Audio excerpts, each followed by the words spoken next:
बीडमध्ये महसूल कर्मचाऱ्यांनी प्रलंबित मागण्यांना घेऊन काम बंद आंदोलन सुरू केलंय। मागण्या मान्य करण्यासाठी कर्मचाऱ्यांनी वारंवार पाठपुरावा केला, मात्र दखल घेतली गेली नसल्याने आंदोलनाचं शस्त्र हाती घेतले। कर्मचाऱ्यांनी निवासी उपजिल्हाधिकाऱ्यांच्या इमारतीबाहेर निदर्शने करत आपल्या मागण्यांकडे प्रशासनाने लक्ष वेधलंय, मात्र आंदोलनामुळे जिल्हाभरातील महसूल संबंधीची कामं ठप्प झाली।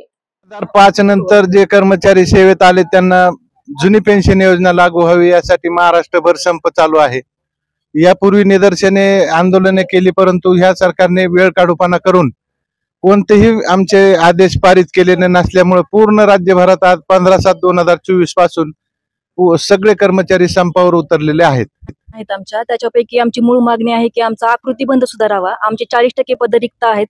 50% पद हे लिपिकातून म्हणजे शिपायातून भरले जात आहेत, परंतु ते 25% पद महसूल सहाय्यकात न घेता ते तलाठी संवर्गात देण्यात यावेत आणि मूळ रिक्त पद आमचे लवकरात लवकर भरण्यात यावेत।